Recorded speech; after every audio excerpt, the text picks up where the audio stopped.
মৰমৰ ছাত্ৰ ছাত্ৰীসকল মোৰ ক্লাছলৈ স্বাগতম। আজি আমি শিকিম এক্সাৰসাইজ 7.2 ৰ কোৱেশ্চন 7 আৰু 8। তো আজিৰ ক্লাছটো মই আৰম্ভ কৰো। কোৱেশ্চন 7 ত কি কৈছে এ বি সি এটা সমকোণী ত্ৰিভুজ। সমকোণী ত্ৰিভুজ মানে এটা কোণ 90 ডিগ্ৰী, ঠিক আছে। আমি আঁকি লৈছো সাপোজ ইয়াতে এ কোণটো 90 ডিগ্ৰী, ঠিক আছে। আৰু A B equal to A C. A B আৰু এ সি ইয়াতে কম বেছি দেখা গৈছে, কিন্তু মানি লোৱা যে এই দুটা সমান, তেন্তে বি আৰু বি লিখা আছে, সি হ'ব। বি আৰু সি নিৰ্ণয় কৰা, ঠিক আছে। আমাক কি দিয়া আছে আমি এনেকৈ লিখিম, দিয়া আছে এ কোণ 90 degree, A B equal to A C, B কোণ আমাক ওলাব লাগে আৰু সি কোণ আমাক ওলাব লাগে, ঠিক আছে। এতিয়া ত্ৰিভুজ এ বি সিৰ পৰা বা এ বি সিত লিখিব পৰা ইয়াৰ পৰা, ঠিক আছে। আমাক এ বি ইকুৱেল টু দিয়া আছে এ সি। তেনেহলে আমি কি ক'ব পাৰো যে সমান বাহুৰ বিপৰীত কোণবিলাক কি হয়, সমান হয়। তেনেহলে বি কোণ আৰু তোমালোকৰ সি কোণ কি হৈ যাব, সমান হৈ যাব। এতিয়া তলে তলে লিখিবা তোমালোকে জানা ত্ৰিভুজৰ তিনিটা কোণৰ সমষ্টি কি হয় 180। তেনেহলে এ বি আৰু সি কোণ প্লাস কৰিলে তোমালোকে কি পাবা 180 পাবা।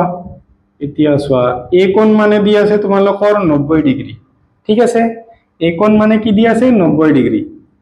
বি কোণ মানে আমি সি বহাই দিম প্লাস সি ইকুৱেল টু 180। 92 আমাৰ প্লাস আছে, সোঁফালে লৈ গ'লে কি পাম আমি মাইনাস পাম। ইয়াতে আমি 1 লিখি দিলো, ইয়াতে 1 আৰু 1 প্লাস কৰিলে আমি কি পাম 2 পাম। এংগেল সি ইকুৱেল টু ইয়াতে চাবা 180 ৰ পৰা 90 মাইনাস কৰিলে তোমালোকে কি পাবা 90। 2 ইনটু আছিল, এইটো সাইডত যাই কি হ'ব হৰণ হ'ব বা ভাগ হ'ব।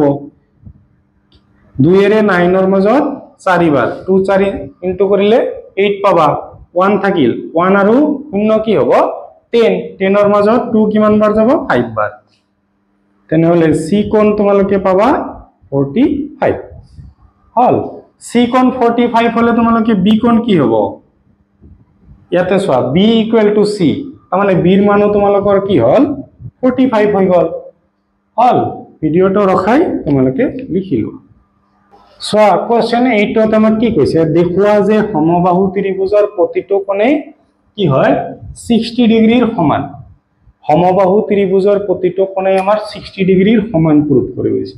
আমি এটা সমবাহু মানে প্ৰতিটো বাহু কি হয় সমান, মানি লোৱা এইটো কি হয় সমবাহু এটা ত্ৰিভুজ এ বি সি আমি ধৰি ললো।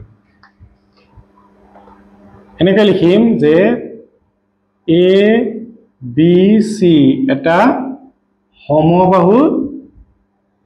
সমবাহু ত্ৰিভুজ হল, এটা আমি ধৰি ললো।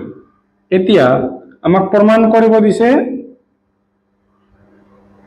প্ৰমাণ কৰিব লাগে। কি প্ৰমাণ কৰিব লাগে, angle A equal to angle B equal to angle C আমাক 60 ডিগ্ৰী প্ৰুভ কৰিব লাগে। চাবা প্ৰমাণটো চাবা, আমাৰ এটা সমবাহু মানে গোটেই কেইটা বাহু কি সমান।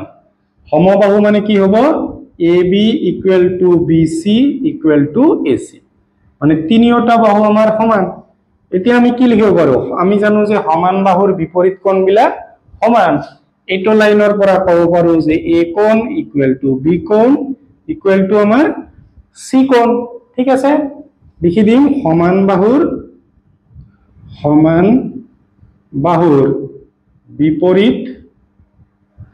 বিপৰীত কোণ কি হ'ব সমান হ'ব।